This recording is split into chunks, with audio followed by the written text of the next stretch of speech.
Hi friends, how are you? I hope you are good. Today నా ప్రయాణం ఇక్కడ మనకి గవర్నమెంట్ హాస్పిటల్ ఉందని చెప్పాను కదండి, మెటర్డే అనేది. సో ఇవాళ నా ప్రయాణం మెటర్డే హాస్పిటల్ వైపు వెళ్ళింది. సో ఏంటంటే దీని స్పెషాలిటీ నేను చెప్పాను కదండి, మాల్టాలో గవర్నమెంట్ హాస్పిటల్ అనేది ఒకే ఒకటి పెద్ద హాస్పిటల్ ఉంది. సో మిగతా ఏ ప్రైవేట్ హాస్పిటల్ అంత పెద్దది లేదు. సో ఏంటంటే ఇక్కడ గవర్నమెంట్ ట్యాక్స్ అనేది డిడక్ట్ చేసుకుంటుంది మనకు వచ్చే ఇన్కంలో. సో ఆ ట్యాక్స్ కట్ చేసుకున్నందుకు గాను 3 ఫెసిలిటీస్ ఫ్రీగా ఇస్తుంది మనకి: హెల్త్, ట్రాన్స్పోర్టేషను అండ్ ఎడ్యుకేషన్. ఈ 3 కూడా గవర్నమెంట్ కంప్లీట్గా ప్రొవైడ్ చేయాలి. అది European Union one of the rules మాటండి ఇవన్నీ కూడా. సో ఈ రూల్స్లో భాగంగానే యూరోపియన్ యూనియన్లోకి యాడ్ అయిన తర్వాత మాల్టా పెద్ద హాస్పిటల్ కన్స్ట్రక్షన్ చేసింది. అది ఎంసిదా అనే ఒక ఏరియా ఉంది, ఆ ఏరియాలో కన్స్ట్రక్షన్ చేసింది. హాస్పిటల్ వ్యయం వచ్చి 11,60,00,000 యూరోస్తో ఖర్చు పెట్టి హాస్పిటల్ అనేది కన్స్ట్రక్షన్ చేసిందండి. చాలా పెద్ద హాస్పిటల్ అది, మీరు చూస్తారు కదా ముందు. ఇంకోటి ఏంటంటే, నేను హాస్పిటల్ గురించి మీకు ఇవాళ చూపిద్దామని చెప్పి నా ప్రయాణం మొదలుపెట్టాను కదా. సో నేను ఊహించకుండానే అక్కడ ఒక మిరాకిల్ జరిగింది. సో అది వీడియో చూస్తున్నప్పుడు ఎండింగ్లో మీకు కనిపిస్తుంది. సో అందువల్ల వీడియో మిస్ కాకుండా కంటిన్యూషన్ చూడండి. లాస్ట్ వచ్చేటప్పటికి నేను చాలా హ్యాపీగా ఫీల్ అయ్యాను. అక్కడ అంటే సమ్ అకేషన్ అనేది జరిగింది అక్కడ, నేను అది ఎక్స్పెక్ట్ చేయలేదు. సో ఎప్పుడో కానీ అది ఉండదంట, ఇయర్లీ వన్స్ ఉంటుందని చెప్పారు వాళ్ళు, కండక్ట్ చేస్తారని. సో ఆ ఫంక్షన్కి నేను అటెండ్ అవ్వడం అనేది నేను హ్యాపీగా ఫీల్ అయినారు ఈరోజు. సో ఏంటంటే, ఈ మెటర్డే గురించి చెప్పుకోవాలంటే ముందుగా నేను ఒక ఇన్సిడెంట్ చూశానండి. ఆ ఇన్సిడెంట్ గురించి మీతో షేర్ చేసుకోవాలి. మా ఫ్రెండ్ ఒక అతను ఉండేవారు, సో గోపి అని. ఆ ఫ్రెండ్ ఏంటంటే, నిన్న వచ్చిన మొదట్లో నైట్ 12ంటికి జర్నీ చేస్తున్నప్పుడు తనకి బైక్ మీద వెళ్తుండగా యాక్సిడెంట్ అయింది. సో యాక్సిడెంట్ అయినప్పుడు వెళ్ళేమైందని డైరెక్ట్గా వాల్కి గుద్దుకొని పడిపోయాడు ఆ అబ్బాయి. సో పడిపోయినప్పుడు అతనికి మోకాళ్ళ చెప్ప దెబ్బ తగిలింది, అలాగే చెస్ట్కి రిబ్బు కూడా ఒకటి ఇరిగింది. సో అదేంటంటే చాలా సీరియస్ మాట అండి అబ్బాయికి హెల్త్ పరంగా. సో ఏమైంది, నైట్ 12ంటికి అకస్మాత్తుగా అబ్బాయి కోమాలోకి వెళ్ళిపోయాడు. సో అక్కడ దగ్గర ఉన్న వాళ్ళు ఏంటంటే కార్లో చూసి వెంటనే కాల్ చేసి చెప్పగానే అంబులెన్స్ వచ్చి అతను తీసుకెళ్ళి మెటర్డే హాస్పిటల్లో ట్రీట్మెంట్ అనేది స్టార్ట్ చేసింది. ఎమర్జెన్సీ కేసు కింద స్టార్ట్ చేస్తే వితిన్ 1 వీక్ అండి. మేము అనుకోవడం అయితే కనుక అబ్బాయి చాలా సీరియస్, రిబ్బని కట్ అయిపోయినాయి, ముక్కలైపోయినాయి అన్నారు. చాలా సీరియస్ అంటే ఈ విషయం మాకు ఎలా తెలిసిందంటే, ఆ అబ్బాయి వేరే అబ్బాయిని ఎక్కించుకొని జర్నీ చేస్తుండగా ఈ యాక్సిడెంట్ జరిగింది. సో వెనక్కి కూర్చున్న అబ్బాయికి కొంత నామినల్గా దెబ్బలు తగిలినాయి, కానీ ఈ బైక్ నడుపుతున్న ఈ అబ్బాయికి చాలా గట్టిగా దెబ్బ తగిలినాయి. సో అందువల్ల ఏంటంటే అతను చాలా కష్టం అని చెప్పి అన్నారు. అలాంటిది ట్రీట్మెంట్ చేసి ఆ అబ్బాయిని పంపించి 10 days అండి హాస్పిటల్లో ఉంచారు అబ్బాయిని. తర్వాత ఇంటికి తీసుకొచ్చారు అంబులెన్స్లో. చాలా బాగా చూసుకున్నారండి హెల్త్ పరంగా. అవన్నీ కూడా ఒక వీల్ చైర్లో పెట్టి, సో వాళ్ళు చేతితో అతని పైకి 3వ ఫ్లోర్కి తీసుకెళ్లారండి. తీసుకెళ్ళి అక్కడ వదిలి మళ్ళీ ఏ రోజైతే డాక్టర్స్ అపాయింట్మెంట్ ఇచ్చారో ఆ రోజున తీసుకెళ్లారు మళ్ళీ అతని హాస్పిటల్కి. సో అదేవిధంగా అతను చెప్పడం ఏంటంటే, ట్రీట్మెంట్ మటుకు చాలా బాగుందని, సర్వీస్ పరంగా చాలా బాగా చూసుకున్నారని. సో ఇంట్లో వాళ్ళు ఏ విధంగా అయితే మనకి హెల్త్ ప్రాబ్లం వస్తే చూస్తారు, అదేవిధంగా హాస్పిటల్లో ట్రీట్మెంట్ ఆ విధంగా ఉందని చెప్పుకొచ్చారు. సర్వీస్ పరంగా చాలా బాగుందని, అలాగే అతని దగ్గర ఎటువంటి పేమెంట్ కూడా రికవరీ చేయలేదని చెప్పుకొచ్చాడు. అంటే ఫుడ్ డెలివరీకి బాయ్ కింద చేసేవాడు. సో అలాంటిది ఆ అబ్బాయికి హెల్త్ పరంగా ట్రీట్మెంట్ హెల్తీగా తయారీ మళ్ళీ నార్మల్ పొజిషన్కి వచ్చాడండి 1 monthలో. సో ఇక్కడ ఏంటంటే సర్వీస్ చేసేవాళ్ళు మనకి ఇండియన్సే, కేరళ వాళ్ళని చెప్పాడండి. డాక్టర్స్ కూడా ఏంటంటే ఫారినర్స్ కూడా దాంట్లో ఉన్నారంట, ఫ్రాన్స్ అని, యూరోపియన్ కంట్రీ నుంచి వచ్చిన స్పెషలిస్టులు. సో వాళ్ళు ఇచ్చే మెడిసిన్, ట్రీట్మెంట్ ఇవన్నీ తొందరగా క్యూర్ అయ్యాయని చెప్పాడు. సో మళ్ళీ అగైన్ వర్క్ చేసుకుంటున్నాడండి ఆ అబ్బాయి. వితిన్ 45 days వర్క్ మామూలు పొజిషన్కి వచ్చాడు ఆయన. సో మెటర్డే అనేది అంత మంచి సర్వీస్ అనేది ఇస్తుంది. మేము ఎక్కడైనా చూసాము గవర్నమెంట్ హాస్పిటల్లో ఆ విధంగా గుడ్ ఫెసిలిటీస్ అనేది ఇవ్వడం మనం ఎక్కడ చూడలేదు. సో ఇక్కడ ఈ మెటర్డే అనేది అంత మంచి ఫేమస్ హాస్పిటల్. మీకు ఇంకోటి చెప్పాలంటే, ప్రైవేట్ హాస్పిటల్ ఏది కూడా దీనికి మించి లేదు అంటే మీరు అర్థం చేసుకోవచ్చు. దీంట్లో అన్ని రకాలు ఉన్నాయండి. సో పేషెంట్ సంబంధించిన డెంటల్తో సహా అన్నీ ఉన్నాయి దీంట్లో. డెంటల్ రీసెంట్గా ఏంటంటే మీకు 2014 డిసెంబర్లో కొత్తగా ఇంకో హాస్పిటల్ కన్స్ట్రక్షన్ చేశారు, sir Anthony memorial hospital hospital అండి ఇది. డిసెంబర్ 2014లో దీన్ని కన్స్ట్రక్షన్ చేశారు. దీనికి 52 బిలియన్లు ఖర్చు పెట్టారండి హాస్పిటల్ ఎక్స్పెన్సెస్ వచ్చి. ఇది వచ్చి స్పెషల్గా ఆంకాలజీ హాస్పిటల్, అలాగే రేడియోథెరపీ కూడా లోపల జరుగుతుందండి. ఎంఆర్ఐ స్కానింగ్ కూడా ఈ కొత్తగా కట్టిన హాస్పిటల్ లోపలే ఉంది. సో ఇప్పుడు మనం వెళ్ళేది మెటర్డే హాస్పిటల్కి అండి. మెటర్డే హాస్పిటల్ అనేది చాలా పెద్దది. ఇప్పుడు మనం చూస్తున్న ఎంట్రన్స్ అండి ఇది. సో చుట్టూ రౌండ్ అబౌట్ కింద తిరుగుతూ హాస్పిటల్కి వెళ్తుంది మెటర్డే హాస్పిటల్ అనేది. సో బస్సెస్ ఏంటంటే ఎవ్రీ టైం ప్రతి 20 మినిట్స్కి ఒక బస్సు ఉంటుంది. సో బస్సు ఏంటంటే మెటర్డే హాస్పిటల్కి తీసుకొని వెళ్తుంది. యాక్చువల్గా పేషెంట్ దగ్గరికి వెళ్ళాలి అంటే ఒక కాల్ చేస్తే అంబులెన్స్ వచ్చి వాళ్ళని తీసుకెళ్తుంది. సో మనం వెళ్ళి చూడాలి ఎవరిని ఎలా ఉన్నారు ఏంటి అనుకుంటే ఈ మనం పబ్లిక్ ట్రాన్స్పోర్ట్ని పట్టుకుని ఆ ప్లేస్కి వెళ్ళాల్సి ఉంటుందండి. ఒకవేళ మనకి హెల్త్ ప్రాబ్లం ఏమైనా వచ్చినట్లయితే కనుక మనం మెటర్డే హాస్పిటల్కి వెళ్ళి మన ట్రీట్మెంట్ తీసుకోవచ్చండి. సో దీనికి ఏమేమి కావాలి అంటే మన టీఆర్సీ కార్డు అంటే ఇక్కడ మనకి పాస్పోర్ట్ మనం అక్కడి నుంచి ఇక్కడికి రావడానికి ఏ విధంగా వీసా అయితే ఉంటూ వస్తామో అలాగే ఇక్కడ లోకల్లో ఏదైనా మనం చూపించుకోవాలి అంటే టీఆర్సీ కార్డు మ్యాండేటరీ. ఈవెన్ మనం బయటకు వెళ్ళాలన్నా అలాగే మనం వర్క్ చేయాలన్నా టీఆర్సీ కార్డు మ్యాండేటరీ ఇక్కడ.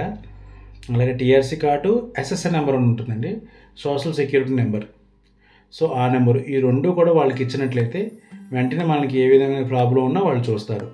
సో ఇక్కడ హాస్పిటల్లో సర్వీస్ అంతా కూడా ఫ్రీ ఆఫ్ కాస్ట్. హెల్త్కి సంబంధించిన సర్వీస్ ఇస్తారు ఇక్కడ మనకి. సో ఈ కన్స్ట్రక్షన్ అనేది చాలా ఎక్కువ మొత్తంలో పెద్ద హాస్పిటల్ అనేది బాగా ప్రతి ఒక్కటి దీంట్లో ఉంది. అట్ ద సేమ్ టైం చుట్టూ గ్రీనరీస్. ఇప్పుడు మీరు చూస్తున్నది orange and lemon trees. So అలాగే మనం చూస్తున్నట్లయితే ముందు మీకు అన్ని ఆలివ్ ఆయిల్ ట్రీస్ కనిపిస్తాయి. సో ఇక్కడ కంప్లీట్గా ఎక్కువ మొత్తంలో గ్రీనరీ ఉంటుంది హాస్పిటల్ చుట్టూ. ఇది ఎమర్జెన్సీ కౌంటర్ అండి మీకు చూపించేది. సో ఇది డౌన్ఫాల్లో ఉన్న హాస్పిటల్ ఇది. ఇందాక చెప్పాను కదా మీకు ఆంకాలజీ హాస్పిటల్ అని చెప్పని, అది కింద డౌన్లో ఉంది మీకు. సో మెయిన్ ఎంట్రన్స్కి ఇప్పుడు నేను వెళ్తున్నాను. ఇక్కడ ఏంటంటే బస్ స్టాప్ ఉంటుంది. సో ఇక్కడ బస్ స్టాప్ నుంచి వాకబుల్ డిస్టెన్స్లో డైరెక్ట్గా మనం హాస్పిటల్ లోపలికి ఎంట్రీ అవ్వచ్చు.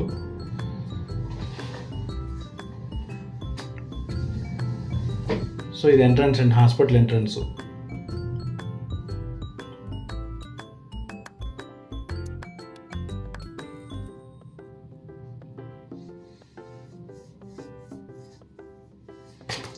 ఈవెన్ మా ఇంటి దగ్గర కూడా నిన్న కాక మొన్న చూశాను. ఒక పెద్దమ్మకి ఇంట్లో బాగోకపోతే వాళ్ళ బాబు ఫోన్ చేశారు. ఫోన్ చేయగానే వచ్చి పేషెంట్ తీసుకొని వెళ్ళారు. వెనకాల వీళ్ళు వెళ్ళారు. ట్రీట్మెంట్ మటుకు చాలా బాగా చూస్తారు. సో అన్నిటికి సంబంధించినవి లోపల ఉన్నాయండి. ఇప్పుడు మనకులాగా ఏంటంటే ఒకదానికి బయటకు వెళ్ళడం మెడిసిన్స్ తీసుకోవడం అలాంటిది ఉండదు కంప్లీట్గా. మీకు ఇంకోటి ఏంటంటే మెడిసిన్స్ కూడా గవర్నమెంటే మేకింగ్ చేస్తుంది మొత్తం అంతా కూడా. సో ప్రైవేట్ వ్యక్తుల చేతికి ఏది ఉండదు, కంప్లీట్గా గవర్నమెంట్ హ్యాండ్ ఓవర్లో ఉంటుంది మొత్తం అంతా.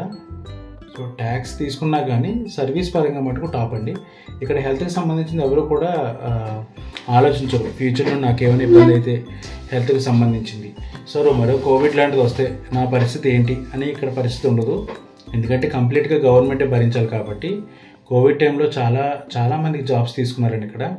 ఎస్పెషల్లీ కేరళ వాళ్ళని చాలామందిని తీసుకున్నారు. ఇది లోపల ఎంట్రన్స్ హాల్ అండి ఇది. సో ఈ విధంగా క్యాంటీన్ ఇవన్నీ ఉన్నాయి. మీకు జస్ట్ తీయాలని లోపల ఒక హాల్లో ఒక ఫోటో తీశాను. లోపల పేషెంట్ రూమ్లోకి వెళ్ళడం కరెక్ట్ కాదని చెప్పి నేను ఇంకా అందువరకే వెళ్ళాను నేను ఎంట్రన్స్లో. అది ఎంక్వైరీ కౌంటరు. సో ఇక్కడికి వచ్చేటప్పటికి ఏంటంటే మెటర్డే హాస్పిటల్ బ్యాక్ సైడ్ ఉండి ఇది బ్యాక్ సైడ్ క్యాంపస్ ఉంది. సో క్యాంపస్ అంటే యూనివర్సిటీ మాట. సో క్యాంపస్ కూడా చూపిద్దామని నేను ముందుకు వెళ్తున్నానండి. ఇది ఎమర్జెన్సీ వార్డ్ అండి ఇది. సో యాక్సిడెంట్ల కేసులు కానీ లేదంటే హెల్త్ పరంగా ఎమర్జెన్సీ కేసులు కానీ హార్ట్ పేషెంట్ ప్రాబ్లమ్స్ ఉన్న వాళ్ళు కానీ ఎమర్జెన్సీ కేసు కింద ట్రీట్ చేస్తారు. సో వాళ్ళందరినీ కూడా ఈ హబ్కి తీసుకొస్తారు.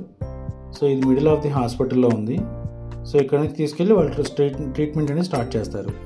సో పేషెంట్ కండిషన్ బట్టి అతను ఐసీయూలో ఉంచాలో నార్మల్ దాంట్లో ఉంచాలనేది వాళ్ళు డిసైడ్ చేస్తారు. సో ఫస్ట్ అయితే కనుక అలాంటి కేసెస్ని సీనియర్ డాక్టర్లే ట్రీట్ చేస్తారండి ఇక్కడ. సో వాళ్ళు తీసుకుని ఒకవేళ హెల్త్ పరంగా ఓకే అనుకున్నట్లయితే కనుక నార్మల్ వాటికే తీసుకొస్తారు, లేదంటే ఐసీయూలో పెడతారు. సో ఇక్కడ ఐసీయూలో ఉన్నందుకు ఒక ఛార్జ్, ఇందులో ఒక ఛార్జ్ అని ఉండదండి. పేషెంట్ కండిషన్ బట్టి వాళ్ళు ట్రీట్మెంట్ చేస్తారు. అలాగే ₹1 కూడా తీసుకోవచ్చు. ఇక్కడ మీకు చూపిస్తుంది ఏంటంటే స్కూల్ అండి, ఇది యూనివర్సిటీ అని కూడా చెప్పచ్చు, రెండు ఉన్నాయి లోపల. సో యూనివర్సిటీ అనేది ఆ విధంగా ఉంటుంది. ఇవాళ సండే మాట నేను విజిట్ చేసింది, సో అందువల్ల ఇంత నిర్మానుషంగా ఉంది. నార్మల్ డేస్ అయితే కనుక ఫుల్ రష్ ఉంటుంది ఆ ఏరియా అంతాను. సో మీకు ఇందాక ముందు రోజులు ఏంటంటే కార్ పార్కింగ్ చూపిస్తాను, అక్కడ కూడా చూడండి ఎంత ఖాళీగా ఉందో, అది మొత్తం ఫుల్ అయిపోతుంది. సో సండే మార్నింగ్ ఏంటంటే ఇవాళ హాలిడే కాబట్టి సో నాకు వీడియో తీసుకున్నాను కూడా కొంచెం అనువుగా అనిపించింది ఇవాళ వెళ్ళినప్పుడు. సో యాక్చువల్గా నా ప్లాన్ కూడా అదేలేండి, సండే పూట అయితే మనం వెళ్ళి వీడియో తీసుకుని కంఫర్టబుల్గా ఉంటుంది. లేదంటే స్టూడెంట్స్ వాళ్ళందరూ ఉంటారు కదా, సో ఆ టైంలో మనం వీడియో తీసినా కానీ అబ్జెక్షన్ పెట్టే అవకాశం ఉంటుందని చెప్పి నేను ఇంకో సండేనే చూస్ చేసుకున్నాను. యాక్చువల్గా ఇంకో విషయం చెప్పాలి మీకు, లోపల ఎంట్రన్స్లో కానీ లోపల కానీ వీడియోస్ ప్రొహిబిటెడ్ మాట అండి, తీయడానికి లేదు. సో వాళ్ళు ఆల్రెడీ చెప్పారు వీడియో తీయడానికి లేదు అని చెప్పని, బట్ నాకేంటంటే నేను రిక్వెస్ట్ చేసుకుంటే సో యాక్సెప్ట్ చేశారు. సో వన్సలా నేను మీ హాస్పిటల్కి సంబంధించిన ఒక డాక్యుమెంటరీ తీస్తున్నాను వీడియో అని కానీ మళ్ళీ ఓకే అని యాక్సెప్ట్ చేశారు. సో అందువల్ల నేను అవకాశం ఉంది, సండే పూట అది కాబట్టి వాళ్ళు ఆ విధంగా యాక్సెప్ట్ చేశారనుకుని నేను ముందుకెళ్ళాను. సో ఇది ఏంటంటే క్యాంపస్ మాట అండి, ఇది కాలేజ్, యూనివర్సిటీ, సో మూడు ఉన్నాయి లోపల. సో ఇక్కడ ఏంటంటే నేను వెళ్తున్నప్పుడు ఇక్కడ నేను కాంపిటీషన్ జరుగుతుందండి, ఆ విషయం అయితే నేను గ్రహించాను. సో ఏ టైప్ కాంపిటీషన్ అనేది నాకు తెలియదు. సో లోపల నుంచి కొంతమంది రన్నింగ్ అయితే చేస్తూ బయటకు వస్తున్నారు. సో అక్కడ నేను అబ్జర్వ్ చేస్తూ అక్కడ దగ్గరలో ఉన్న వ్యక్తిని నేను అడిగాను, అతని పేరు నికోలస్ అని చెప్పని ఒక అతను ఉన్నారండి అక్కడ. ఆయన ఏంటంటే సైక్లింగ్ కోసం వచ్చారని చెప్పని అన్నారు. సో అతను ఫ్రాన్స్ నుంచి వచ్చారు. సో ఆయన అడిగాను అనమాట, ఇక్కడ ఏం జరుగుతుంది కాంపిటీషన్ అని అడిగితే సో ఆయన ఎక్స్ప్లెయిన్ చేశారు 1 by 1. సో అది నాకు చాలా హ్యాపీగా అనిపించింది. ఈ టైంలో నేను ఇక్కడ ఉండడం, ఈ వీడియో తీయడం సో కోఇన్సిడెంట్గా జరిగిందండి ఈరోజు. ఆయన నాకు చెప్పింది ఏంటంటే అండి, ఈ కాంపిటీషన్లో మొత్తం 1 kilometer ఉంటుందని, అలాగే 8 rounds ఉంటాయని, 8 roundsలో కంప్లీట్ చేసుకొని లాస్ట్ ఎవరైతే ఉంటారో లాస్ట్ వరకు వాళ్ళే విన్నర్ అని, వాళ్ళకి సర్టిఫికెట్ ప్లస్ మెమోంటో కూడా ఇస్తారని చెప్పుకొచ్చారు. అలాగే హాస్పిటల్లో దీనికి సంబంధించినంతా కూడా రికగ్నైజ్ చేస్తుందని చెప్పుకొచ్చారు ఆయన. సో ఇలాంటివన్నీ కూడా హాస్పిటల్ పరంగా చేయడం చాలా హ్యాపీగా అనిపించింది. ఎందుకంటే ఇలాంటి పెట్టడం వల్ల ప్రజల్లో కూడా ఫిట్నెస్ అనే దాని మీద మంచి అవగాహన వచ్చి అందరూ కూడా ఇలా ఫిట్గా ఉండాలని భావిస్తారు. సో ఇది హెల్త్కి సంబంధించిన దాంట్లో one of the best point చెప్పుకోవచ్చు మనం. సో ఇంకోటి ఏంటంటే ఇక్కడ 8 roundsతో పాటు మిడిల్లో సో ఒక రౌండ్ కంప్లీట్ చేసుకుని వచ్చిన తర్వాత మిడిల్లో బ్యాక్ సైడ్ నేను చూడలేదు, తర్వాత చూశాను, ఎక్సర్సైజ్ ఉంటుంది. సో ఆ ఎక్సర్సైజ్లో 4 rounds ఉంటాయి. అది కంప్లీట్ చేసుకుని మళ్ళీ రౌండ్ వేసి మళ్ళీ వెళ్ళి అక్కడ 4 rounds ఎక్సర్సైజ్ చేయాలి. సో చాలా ఎనర్జీ అనేది కోల్పోవడం జరుగుతుంది ఇక్కడ. సో కాంపిటీషన్ చాలా టఫ్. నేను ఎంట్రన్స్లో చూసి పెద్ద ఏమి లేదులే 8 rounds కదా ఏముంది అని అనుకున్నాను నేను. సో తర్వాత లోపలికి వెళ్ళిన తర్వాత తెలిసింది నాకు చాలా కష్టం అండి, ఇది చాలా టఫ్ కాంపిటీషను. సో మీరు తర్వాత ముందు చూస్తారు, చాలా టఫ్ కాంపిటీషను. 4 కూడా లోపల ఎక్సర్సైజ్ అనేది చాలా కష్టంగా ఉన్నాయి. అవి అంటే ఎనర్జీ ఎక్కువ బర్న్ అవుతుందండి ఎక్కువగా. సో అందువల్ల తొందరగా నీరసపడతారు వాళ్ళు. సో కానీ కాంపిటీషన్ మటుకు చాలా టఫ్. బట్ లాస్ట్ వరకు ఎవరు విన్నర్ అనేది నేను లేను, మధ్యలోనే నేను బయటకు వచ్చాను. ఎనీవే మంచిదని చెప్పచ్చు ఇలాంటివి. అలాగే మీకు విషయం చెప్పడం మర్చిపోయానండి, ఈ మెటర్డే హాస్పిటల్లో లోపల ఎన్ని బెడ్స్ ఉంటాయి అనేది కూడా నేను చెప్పలేదు ఇందాక. మొత్తం 1243 బెడ్స్ ఉంటాయండి, 1243 బెడ్లు ఉంటాయి. అలాగే 25 ఆపరేషన్ థియేటర్లు ఉన్నాయండి. దీన్ని బట్టి మీరు అర్థం చేసుకోవచ్చు ఎంత పెద్ద హాస్పిటల్ అనేది. ఎట్ ఎ టైంలో 25 ఆపరేషన్ థియేటర్స్ అంటే పేషెంట్స్ని ఎంతమంది ఉన్నా కానీ ఆపరేషన్ అనేది జరుగుతూ ఉంటాయి. అలాగే 1243 బెడ్స్ అంటే ఈ చిన్న ఐలాండ్లో చాలా పెద్దదనే చెప్పచ్చు. అలాగే ఒక హాస్పిటల్ వాతావరణంలో కాకుండా పిల్లల్ని పెద్దవాళ్ళని ఎంటర్టైన్ చేయడానికి ఇలాంటి హోటల్స్ అని, ప్లస్ ఇలా పిల్లల్ని ఆడుకోవడానికి ఇలాంటి ఆట వస్తువులని అవన్నీ ఉంటాయండి ఇక్కడ. సో ఇది కూడా ఏంటంటే ఒక హాస్పిటల్ వాతావరణం ఉన్నట్టుగా కొంచెం ఎక్కువసేపు గడపడానికి కానీ లేదా హాస్పిటల్లో ఉన్నామన్న ఫీలింగ్ లేకుండా ఉండడానికి ఇలాంటివన్నీ చాలా బాగా ఉపయోగపడతాయి. సో మన వైపు అయితే హాస్పిటల్కి వెళ్ళడం అంటే మనం కొంచెం అనీజీగా ఫీల్ అవుతాము. హాస్పిటల్ అనేది ఏంటంటే కొంచెం ఇబ్బందిగా ఉంటుందని, సో అక్కడ వాతావరణం కూడా కొంచెం అనీజీగా ఉంటుందని బాధపడతాం కదా. ఇక్కడ అలా ఉండదు. హాస్పిటల్ అనేది కానీ అదొక ఎంటర్టైన్మెంట్కి ఇవ్వడం కానీ లేదంటే వచ్చిన వాళ్ళని కొంచెం శుభ్రంగా చూడడం విషయంలో కానీ చాలా బాగుంటుంది. అక్కడ హాస్పిటల్ వాతావరణం అనేది మనకు అసలు కనిపించదు. అలాగే మీకు ఇంకో విషయం కూడా చెప్పాలండి. ఇప్పుడు సో వీళ్ళు హెల్త్కి సంబంధించిన ఇప్పుడు మనకి ఎక్కడైనా జాబ్ చేస్తున్నప్పుడు మనకు వచ్చే శాలరీలో హౌస్ రెంట్ అలవెన్స్ అని అలాగే పిఎఫ్ అని రకరకాల అలవెన్సెస్ ఉంటాయి కదా. సో ఇక్కడ వచ్చేటప్పటికి వీళ్ళు ఫిట్నెస్ అలవెన్స్ అనేది యాడ్ చేస్తారు పే స్లిప్లో. సో ఫిట్నెస్ అలవెన్స్ అంటే కొంత 80 euros 100 euros డిపెండ్స్ వాళ్ళ దాన్ని బట్టి వాళ్ళకి వచ్చే శాలరీని బేస్ చేసుకుని ఫిట్నెస్ అలవెన్స్ అనేది యాడ్ చేస్తారు. సో ఫిట్నెస్కి అంత ఇంపార్టెన్స్ ఇస్తారండి వీళ్ళు. హెల్తీగా ఉండడానికి ఒక ఫిట్నెస్ ఎక్సర్సైజ్ అనేది చాలా మంచిదనే ఉద్దేశంలో వీళ్ళందరూ ఉంటారు. సో అందువల్ల వీళ్ళు ఫిట్ కూడా ఉంటారు మనుషులు. ఇలాంటి కాంపిటీషన్స్ అన్నీ కూడా అందుకని వాళ్ళు పెడతారు. యాక్చువల్గా వీళ్ళు ఇచ్చే సర్టిఫికేట్ ఇవన్నీ నథింగ్ అండి వీళ్ళకి. కాకపోతే ఆ ఎంటర్టైన్మెంటు, సో ఆ కాంపిటీషన్ పాల్గొని విన్ అవ్వడం అనేది మెయిన్గా చూస్తారు. అలాగే వచ్చిన వాళ్ళు కూడా ఎంకరేజ్ చేస్తారు బాగా ఫిట్నెస్ని. సో ఇలాంటి కాంపిటీషన్స్ పెట్టడం వల్ల చూసేవాళ్ళు కూడా సో ఫిట్నెస్కి ఎక్కువ ఇంపార్టెంట్ ఇవ్వాలనే ఉద్దేశంలో వాళ్ళు ఉంటారు. ప్రతి ఒక్కరి హౌస్లోనూ కూడా జిమ్ అనే దానికి ఇంపార్టెన్స్ ఇస్తారండి, అది మెయిన్. అలాగే బాడీని ఫిట్గా ఉంచుకోవడం వల్ల లైఫ్ టైం ఎక్కువగా ఉంటుంది అని వీళ్ళు ఎక్కువ భావిస్తారు. సో అందువల్లే వీక్లీ వన్స్ ఒకసారి 5 kilometers రన్నింగ్ అని సో అలా ఖచ్చితంగా ఉంచుతారు.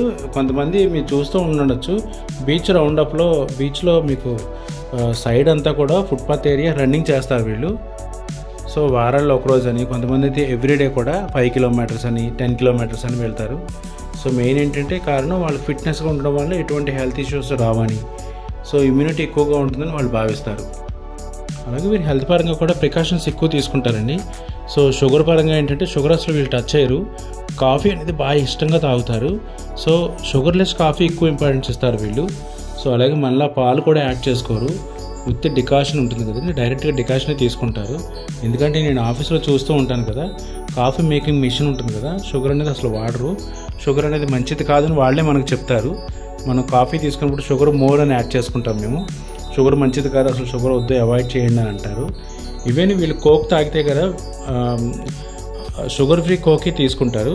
సో షుగర్ అనేది రాకుండా ముందుగానే జాగ్రత్త వహిస్తారు వీళ్ళు. అలాగే ఫుడ్ పరంగా ఏంటంటే స్పైసెస్ కానీ అలాగే సాల్ట్ కానీ తక్కువ మోతాదులోనే వాడతారు. సో హెల్త్ పరంగానే ఉంటారండి. వీళ్ళలో ఉన్న ఎక్కువ మైనస్ ఏంటంటే అందరూ కూడా స్మోక్ చేస్తారు. సో అందువల్ల ఈ మధ్యకాలంలో క్యాన్సర్ పేషెంట్లు కూడా ఎక్కువ అయ్యారని 2014లో కొత్త హాస్పిటల్ అనేది కట్టడం జరిగిందండి. అది సంబంధించింది పూర్తిగా క్యాన్సర్ పేషెంట్ని ట్రీట్ చేయడం కోసం కట్టిన హాస్పిటలే.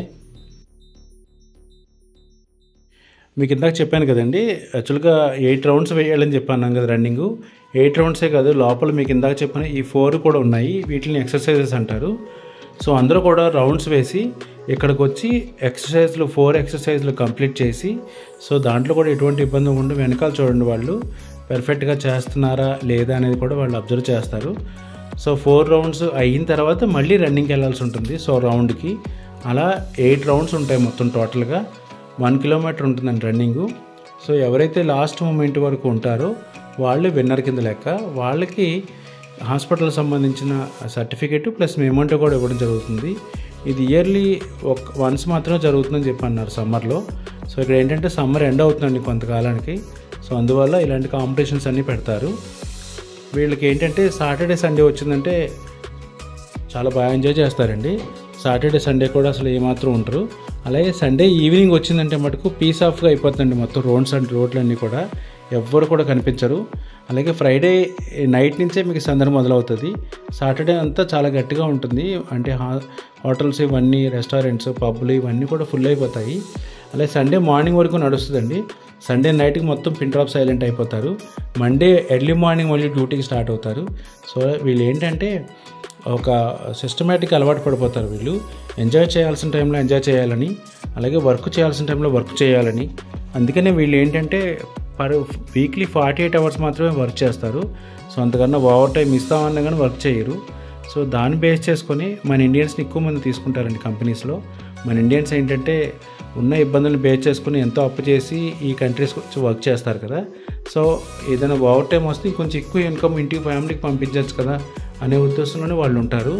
సో వాళ్ళకి కావాల్సిన కూడా వర్క్ చేసేవాళ్ళే కాబట్టి ఇండియన్స్ని ఎక్కువ తీసుకుంటారు. వేరే కంట్రీ వాళ్ళతో పోలిస్తే ఎక్కువ 80% మంది మన ఇండియన్స్నే తీసుకుంటారండి. ఎందుకంటే మన వాళ్ళంతా కూడా వర్కహాలిక్ పర్సన్స్ అంటాం మనం. పనే మెయిన్ వాళ్ళకి, మిగతాది ఏ విషయాన్ని పట్టించుకోరు. మిగతా ఏ కంట్రీ వాళ్ళైనా కానీ డిస్టర్బెన్స్ అనేది క్రియేట్ చేస్తారు. సో మన ఇండియన్స్ అయితే ఆ విధంగా కాదు, కేవలం వర్క్ చేసుకొని వాళ్ళని కూడా గౌరవిస్తూ తన పని తను చేసుకుంటూ వెళ్ళిపోతారు. ఒకరిని ఇబ్బంది పెట్టే ఉద్దేశం మన ఇండియన్స్ది లేదండి. అందువల్ల వాళ్ళు కూడా ఇండియన్స్ అనగానే మంచిగా సర్వీస్ చేస్తారని అంటారు. కేరళ వాళ్ళ వల్ల ఇంకొంచెం ఎక్కువ సర్వీస్ పరంగా టాప్ పొజిషన్ ఇండియా ఉంది. ఎనీవే ఇవాళ ఇక్కడ రావడం చాలా హ్యాపీగా ఫీల్ అయ్యాను. సో ఇలాంటి కాంపిటీషన్ చూడడం అనేది, అలాగే నికోలస్ అన్నతో నాకు పరిచయం అయ్యారు. సో ఆయన కూడా లాస్ట్ వెళ్ళేటప్పుడు కలిసి థ్యాంక్స్ చెప్పాను. ఎనీవే ఇవాళ ఈ మెటాడేకి సంబంధించిన జర్నీ హ్యాపీగా జరిగిందండి. ఫైనల్లో ఈ కాంపిటీషన్ కూడా చూశాను. నేను కూడా ఎంజాయ్ చేశాను ఆ ప్లేస్లో.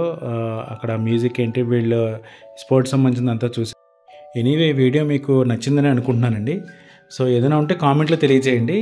నెక్స్ట్ వీడియో ఇంకా బెటర్గా చేయడానికి ట్రై చేస్తాను. Thank you so much. Thank you. Bye.